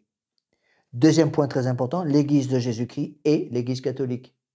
Donc l'Église catholique et l'Église de Jésus-Christ, c'est la même. D'accord? Troisième point extrêmement important, l'Église catholique est une sainte catholique apostolique. L'Église est infaillible dans l'enseignement des vérités révélées par Dieu. Le pape ne peut pas errer quand il enseigne lui seul les vérités révélées par Dieu. Condition bien sûr qu'il enseigne ce que l'Église catholique a toujours enseigné. N'oubliez pas que le rôle du pape, c'est garder le dépôt de la foi. Donc un pape ne peut pas, en tant que pape, enseigner autre chose que le dépôt de la foi. C'est impossible. Si un pape qui prétend être pape enseigne des choses qui s'opposent au dépôt de la foi, c'est qu'il n'est pas pape. Puisque s'il est pape, il a les promesses de la vie éternelle. Hein? Tu es Pierre, je sais Pierre, je bâtirai mon église, les forces du mal ne prévaudront point contre elle. Et qu'il n'est pas possible pour un pape qui est pape d'enseigner quelque chose officiellement qui va contre la foi catholique. C'est impossible, puisqu'il y a les protections de la vie éternelle. la protection du Saint-Esprit. Donc, si quelqu'un qui se prétend pape enseigne des choses qui vont contre la foi catholique, qui s'oppose au dépôt de la foi, c'est qu'il n'est pas pape. C'est tout simple. D'accord? Autre point très important, en dehors de l'Église catholique romaine, aucune Église ne peut être l'Église de Jésus-Christ en faire partie. Aucune des autres églises soi-disant chrétiennes ne possède ces notes d'unité, une sainte catholique et apostolique. Donc, il ne peut pas y avoir de valeur de salut en dehors de l'Église catholique. Vous voyez, tous ces textes sont quand même extrêmement importants. C'est des textes difficiles, hein. Il faut avouer ce qui est. On ne comprend pas. C'est très difficile d'arriver à comprendre. Comment des évêques qui se disaient encore catholiques ont-ils pu signer des textes pareils?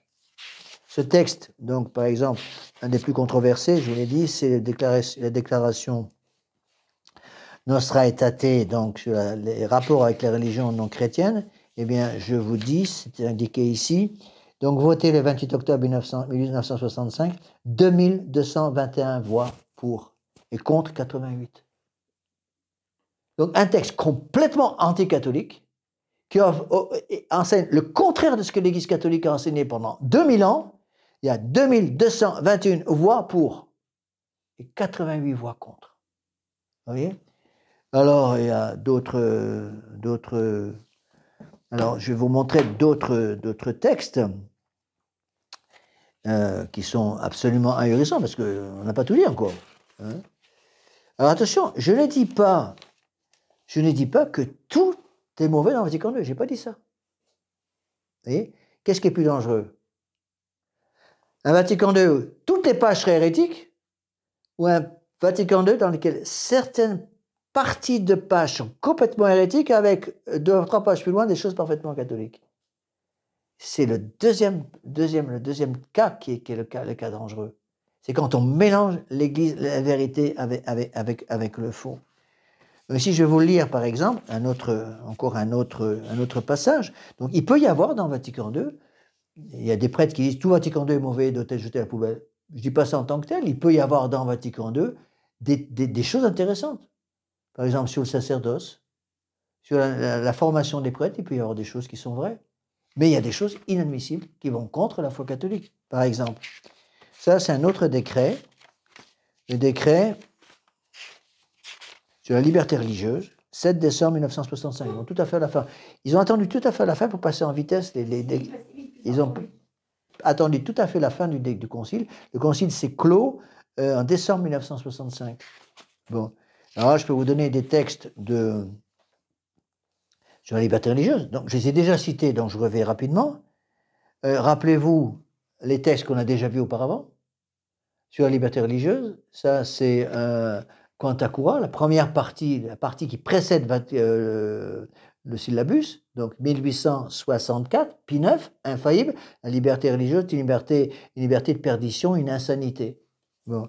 Mais ici, le texte dit, le texte de Vatican II, 1965, toute personne a droit à la liberté religieuse. Le droit à la liberté religieuse a son fondement dans la dignité même de la personne humaine, telle que l'a fait connaître la parole de Dieu, la raison elle-même. Ce droit de la personne humaine à la liberté religieuse, dans l'ordre juridique de la société, doit être reconnu de telle manière qu'il constitue un droit civil. L'Église catholique enseigne, et a enseigné pendant 2000 ans, que la liberté de conscience, la liberté religieuse, c'est la même chose, est une liberté de perdition, une insanité. Vatican II enseigne que ce droit à la liberté religieuse, non seulement est un droit fondamental, qui a son fondement dans la dignité même de la personne humaine, mais que ce droit doit être reconnu par le droit civil, par l'État. Vous pouvez tourner le texte dans tous les sens, c'est le contraire de ce que l'Église catholique a toujours enseigné. D'accord? Notez, ça c'est très important, j'ai déjà expliqué ces choses-là, mais j'y reviens pour être sûr que vous compreniez bien. Vatican II enseigne que le droit à la liberté religieuse a son fondement dans la personne humaine. Si encore il disait, ce droit à la liberté religieuse a son fondement dans la dignité de celui qui a créé l'homme, ce serait déjà un peu différent. Qu'est-ce qui fait la dignité de l'homme? Son humanité? Non, ce qui fait la dignité de l'homme, c'est qu'il a été créé à l'image et à la ressemblance de Dieu. C'est ça qui fait la dignité de l'homme. Donc l'homme a une dignité parce qu'il est créature de Dieu. L'homme a une dignité parce qu'il a été créé à l'image et à la ressemblance de Dieu. À l'image de Dieu parce qu'il a une âme, substance spirituelle douée d'intelligence et de volonté, capable de connaître Dieu et de le posséder parce qu'elle est immortelle. Et en plus de ça, il y a une ressemblance à Dieu, donc quelque chose, une marque supplémentaire qui est l'état de grâce. Donc un homme, un catholique en état de grâce, est créé à l'image de Dieu parce qu'il a une âme, et à la ressemblance de Dieu parce qu'il a la charité en lui. C'est ça qui fait la dignité de l'homme. Donc la dignité de l'homme vient du fait que Dieu a créé l'homme à l'image et à sa ressemblance. C'est ça qui fait la dignité de l'homme. Vatican II enseigne que la liberté religieuse a son fondement dans la dignité même de l'homme. La dignité même de la personne humaine. Et oublie complètement le rapport à Dieu. Je peux vous donner d'autres textes pour bien vous montrer jusqu'où vont cet enseignement complètement hérétique.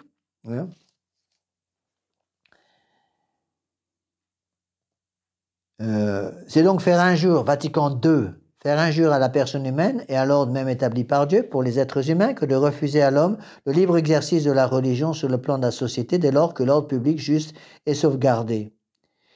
Le pouvoir civil dépasse ses limites s'il s'arroge le droit de diriger ou d'empêcher les actes religieux. Qu'est-ce qu'ils font à ce moment-là du règne social de notre Seigneur Jésus-Christ? Qu'est-ce qu'il fait de Saint-Louis qui justement a voulu avoir un système, un code juridique français calqué sur l'Évangile, calqué sur les 10 commandements? Vous voyez? Donc, le décret sur la liberté religieuse de Vatican II de 1965, non seulement s'oppose à tout ce que l'Église catholique a enseigné pendant 20 siècles, mais va plus loin que ça et, en gros, dit le laïcisme est quelque chose de merveilleux.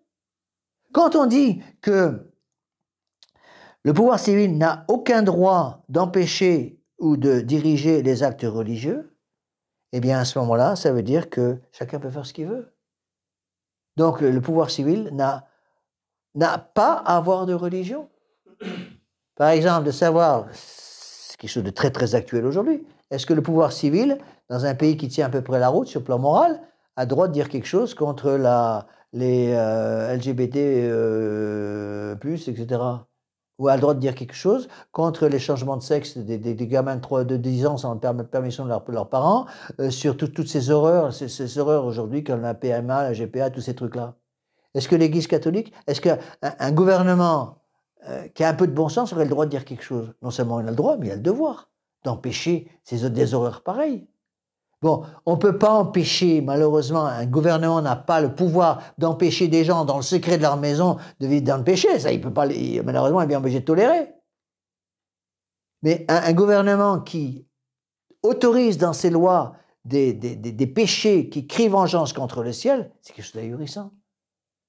C'est toute la différence entre le Moyen-Âge chrétien, qui était calqué en quelque sorte sur le droit sur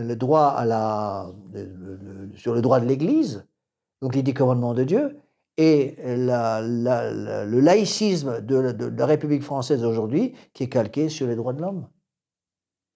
Vous voyez, c'est deux choses complètement différentes. Et là, il faut bien voir qu'avec les textes du Concile Vatican II, le Concile Vatican II, non seulement ne condamne pas le laïcisme, mais l'encense. Et vous voyez, quand vous parlez avec les évêques modernes, d'ailleurs, on le voit très très bien dans tous les textes de François à Rome, les textes des prêtres modernes, les textes des évêques modernes, ils encensent complètement le laïcisme actuel. Le laïcisme actuel. Et c'est pour ça que vous avez maintenant là, il y a eu encore quelques jours, les évêques belges ont fait une déclaration comme quoi, avec l'accord de Rome, donc de François, ils ont établi une bénédiction pour les homosexuels.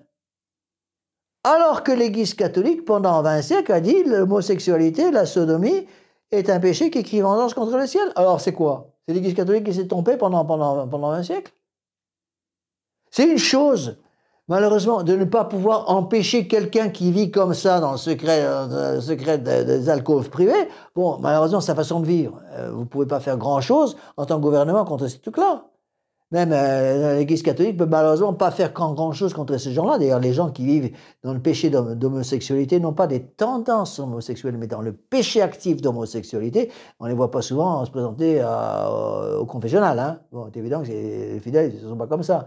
Heureusement d'ailleurs. Mais l'Église va aider ces gens qui ont des tendances de ce genre contre nature à se sortir du péché pour rester en état de grâce. C'est évident, l'Église a toujours fait ça. Mais ça ne veut pas dire pour autant que l'Église va, quand on bénit des mariages, entre guillemets, homosexuels, ça veut dire qu'on bénit une situation de péché. C'est encore pire que de bénir un concubinage ou bénir un adultère. Notre Seigneur Jésus-Christ l'a dit expressément.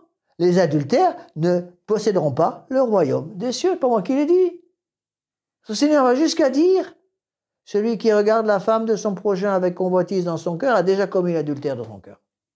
En haut, comme ça. Vous voyez?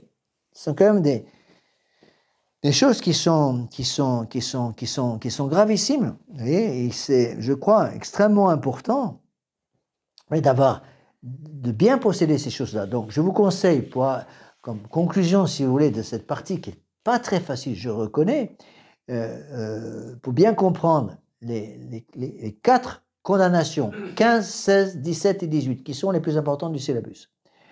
Donc la condamnation de l'indifférentisme et du latitudinarisme, c'est-à-dire ceux qui ouvrent les portes du baptême de désir que tout le monde est sauvé, c'est le salut universel qui est enseigné actuellement constamment par Rome, par François. Avant, pour bien comprendre ces 4 propositions condamnées, relisez d'abord complètement les 4 pages la partie du catéchisme de Saint-Pédis sur l'Église catholique. Il y a 4 pages. Vous voyez, parce qu'il y a d'autres choses, je n'ai pas tout vu. Donc, le pape, par exemple, va expliquer ce que c'est qu'un apostat. Les apostats sont les baptisés qui renient par un acte extérieur la foi catholique jusqu'alors professée. Mais n'oubliez pas, un apostat, c'est un baptisé qui renie par un acte extérieur la foi catholique jusqu'alors professée. Bon, moi, ça m'est arrivé une fois d'avoir une lettre d'une personne, je vous l'ai déjà dit d'ailleurs, une personne protestante que j'ai baptisée il y a des années, quand j'étais à Bordeaux, qui m'a écrit une lettre ahurissante en me disant je suis retourné au protestantisme, je demande à ce que mon nom soit enlevé du registre de baptême. Que mon nom soit enlevé de votre registre de baptême, parce que j'ai été baptisé catholique par vous, je ne suis plus catholique, je suis devenu protestante. J'ai répondu: Dieu lui-même ne peut pas enlever le caractère du baptême catholique qui est marqué sur votre âme. Je vais simplement noter sur le registre « a officiellement apostasié telle date ». C'est ce que j'ai fait. Donc sur mon registre, pour le nom de cette personne, le jour de son baptême, j'ai marqué sur le registre « a officiellement apostasié telle date ». D'accord? Donc un schismatique, qu'est-ce que c'est qu'un schismatique? Bon. Le pape répond: les baptisés qui refusent obstinément de se soumettre au pasteur légitime et sont donc séparés de l'Église, même s'ils ne nient aucune vérité de foi. Donc, si vous niez une vérité de foi déclarée telle que vous connaissez comme vérité de foi, vous n'êtes pas un schismatique, vous êtes un hérétique. D'accord? Les hérétiques, dit saint Pédis, sont des baptisés qui s'obstinent à ne pas croire quelque vérité révélée de Dieu et enseignée par l'Église. Bon. Si je nie un dogme de foi catholique, en sachant très bien que c'est un dogme de foi enseigné par l'Église catholique, je suis un hérétique. Bon. Si je refuse obstinément de me soumettre au pasteur légitime, bon, en soi, ici, il parle des papes, et donc, ils se sont donc séparés de l'Église, je suis un schismatique, même si je ne nie aucune vérité de foi. C'est pour ça qu'on peut parler aujourd'hui, j'en ai déjà parlé dans d'autres circonstances, c'est un sujet très délicat, le sujet de ceux qui ont l'esprit schismatique. L'esprit schismatique. Donc, j'ai déjà donné plusieurs conférences sur ce sujet. Je sais que ça ne plaît pas à des tas de gens, mais actuellement, il y a un énorme problème en France, surtout aux États-Unis encore plus, sur des tas de gens, des catholiques qui prétendent reconnaître le pape Pie XII comme pasteur légitime, ce que je reconnais aussi. Donc, ils reconnaissent que le pape Pie XII a défendu le dépôt de la foi, sinon il n'est pas pape, puisque le rôle du pape, c'est de défendre le défaut de la foi, de garder le dépôt de la foi. Ils reconnaissent que le pape Pie XII est pape légitime. Ils reconnaissent que le pape Pie XII a donné des modifications liturgiques pour l'Église universelle qu'il a rendues obligatoires. Comme par exemple la fête de Saint-Joseph, artisan, au 1er mai. Comme par exemple le cœur immaculé de Marie au 22 août. Comme jour octave de la fête de l'Assomption. Comme par exemple Marie-Reine au 31 mai. Comme les réformes de la Semaine Sainte de 1955. Donc, c'est ces gens qui reconnaissent le pape Pie XII comme passeur légitime, comme pape. Pire, qui reconnaissent que les modifications liturgiques pour l'Église universelle qui sont rendues obligatoires par un pape font partie de l'objet secondaire de l'infaillibilité pontificale. Je reconnais que le pape Pie XII est pape. Je reconnais que le pape Pie XII a eu l'intention de faire des modifications liturgiques pour l'Église universelle et que donc il est infaillible, ça fait rien, je ne les suis pas.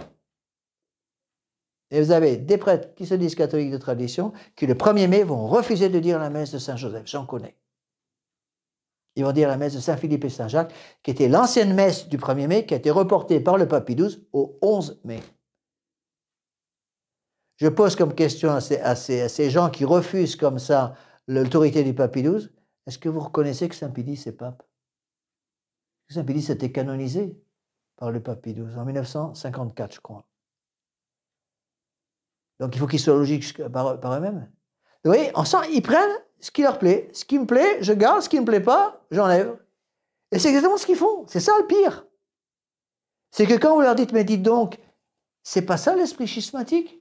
Je reconnais que le pape est pape, je reconnais que le pape a le droit à faire des modifications pour toute l'Église, je reconnais que ces modifications, une fois qu'elles sont rendues obligatoires, ce qui est le cas pour la Semaine Sainte par exemple, ou Saint-Joseph, une fois qu'elles sont obligatoires, font partie de l'objet secondaire de la foi, mais je refuse d'obéir. Je refuse d'obéir. Vous voyez, c'est ahurissant des choses comme ça, c'est gravissime. Ça, c'est minimum esprit schismatique, pour ne pas dire schisme complet. Or, qu'est-ce que dit Saint Pie X? Ce n'est pas moi qui le dis. Celui-là est hors de l'Église, tels les schismatiques. Vous voyez? Le pire, et ça, j'insiste, je sais que j'en ai souvent parlé, les gens vont dire que c'est une idée fixe, mais je pense que c'est capital aujourd'hui que les gens comprennent ça, parce que maintenant en France, dans de très nombreuses chapelles, ils refusent de suivre les ordres de Pie XII.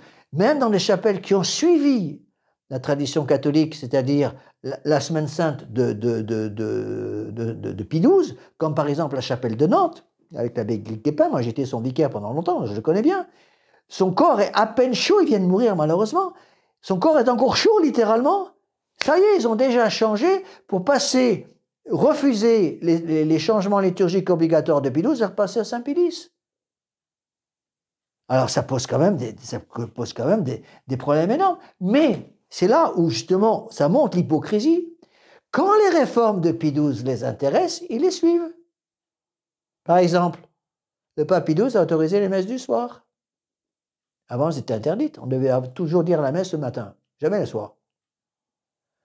Mais pour les prêtres qui refusent l'autorité de Pie XII dans la Semaine Sainte ou pour la fête de Saint-Joseph au 1er mai, qui ont plusieurs messes ce dimanche, qui ont 3, 4, 5 messes ce dimanche, comme ça arrive par exemple aux États-Unis.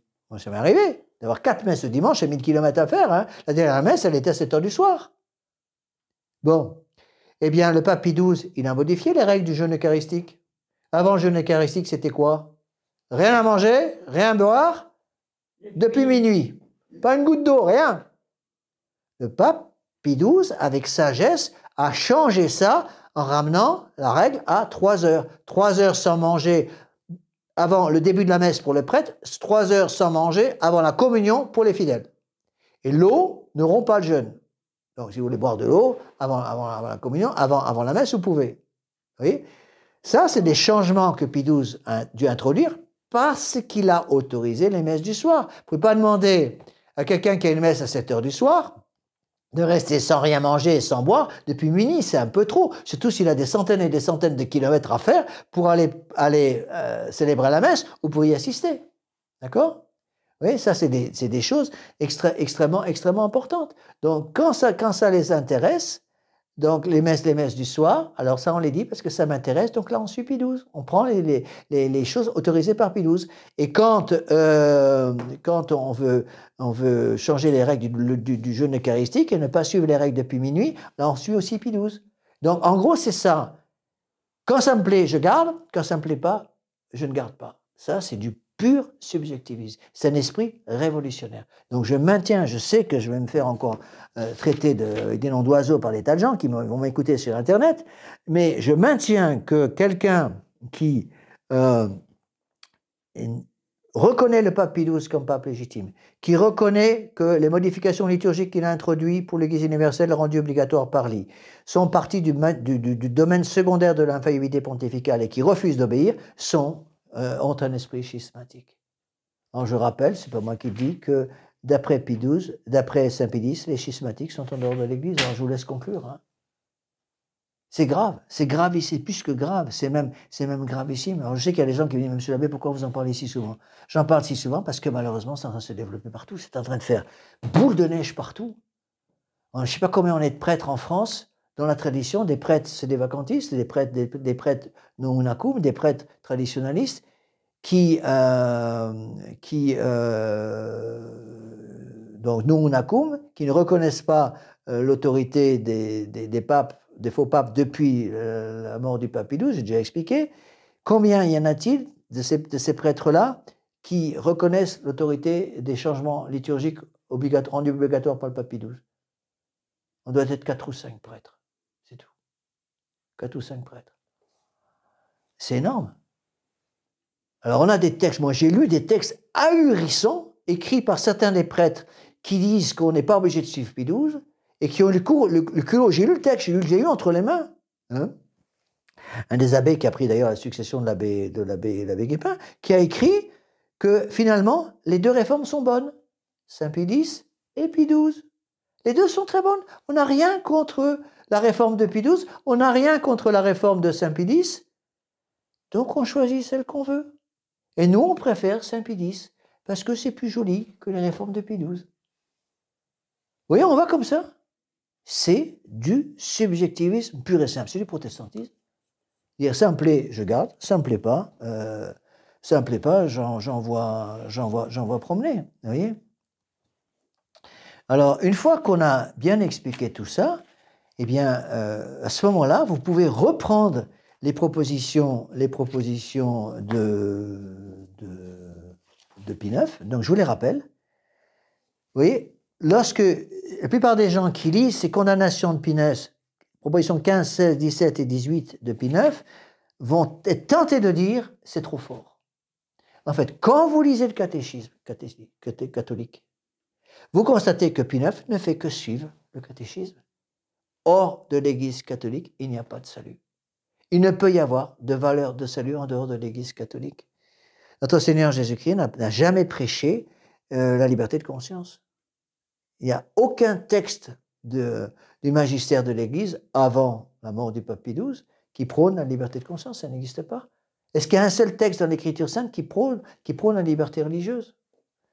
Il faut voir ce qu'a fait notre Seigneur Jésus-Christ quand vous lisez l'Écriture sainte de l'Ancien Testament sur les fausses religions. Les fausses religions, il y en avait partout.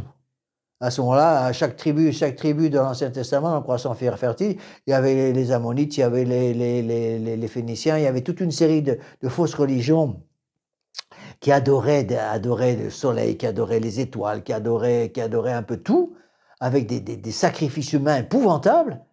Mais qu'est-ce qu'a fait notre Seigneur Jésus-Christ? Eh bien, quand notre Seigneur Jésus-Christ a exigé justement, alors qu'il n'était pas encore arrivé, que c'était avant l'incarnation, a exigé justement à cause de ça, de l'extermination de ces fausses religions à cause du danger de corruption. Et notre Seigneur Jésus-Christ, bon, certes, dans l'Ancien Testament, on n'a pas le droit d'exterminer quelqu'un parce qu'il n'a pas la même religion que vous, bien sûr que non. On convertit par la douceur, par la gentillesse, en priant le bon Dieu d'éclairer les gens qui sont dans les fausses religions. Mais attention, il n'y a qu'une seule religion. Donc de laisser croire, comme Vatican II le fait, qu'il peut y avoir des valeurs de salut en dehors de l'Église catholique, qu'il peut y avoir des religions qui plaisent à Dieu en dehors de l'unique Église catholique, c'est un mensonge Et c'est plus qu'un mensonge, c'est un assassinat des âmes. Donc Vatican II assassine les âmes. Résultat, ouvrez les yeux. Regardez ce qui se passe en France. Regardez ce qui est devenu la France. La France qui était encore un pays catholique à la fin de la Deuxième Guerre mondiale, qu'est-ce qu'il ne reste plus rien. Pratiquement plus la foi. Regardez l'enseignement des évêques français, c'est n'importe quoi. À tel point, jusqu'où ça va, je vais finir par ça, à tel point que actuellement, vous savez, François à Rome est en train de faire la guerre de plus en plus ouverte à toute forme de messe traditionnelle. Au début, avec Ecclesia Dei, il y avait encore des autorisations de dire la messe traditionnelle. Partout maintenant, dans le monde entier, François à Rome, Bergoglio à Rome, est en train de pressuriser les évêques pour qu'ils interdisent la célébration de la messe traditionnelle partout dans le monde. Partout. Et c'est ce qu'ont dit certains évêques, qui ne sont pas forcément traditionnels, mais qui ont dit à Rome, excusez-moi, toutes nos églises sont vides, sauf les églises où il y a encore la messe traditionnelle. On n'a plus que des vieux dans nos églises, sauf dans les églises qui lisent encore la messe traditionnelle, où il y a plein de jeunes familles avec plein d'enfants. On n'a plus rien dans nos quêtes, sauf dans les églises traditionnelles, où là, ils donnent encore quelque chose à la quête. Et vous nous demandez maintenant de supprimer les seules églises où il y a encore des vocations, les seules églises où il y a des jeunes familles, les seules églises où il y a des enfants, et les seules églises qui nous donnent un peu d'argent pour survivre. C'est des suicides. C'est des suicides. Et il y a quelques évêques, c'est très intéressant, qui, tout en disant la messe nouvelle, ont dit, derrière le comptoir, on dit à ces prêtres traditionnels, continuez. Ça, j'ai eu des preuves, parce que je connais quelqu'un que je n'ai jamais rencontré, mais que je connais bien par téléphone, qui me l'a dit, qui travaille à l'évêché de Lyon, comme laïc, et qui me l'a confirmé. Qui me l'a confirmé.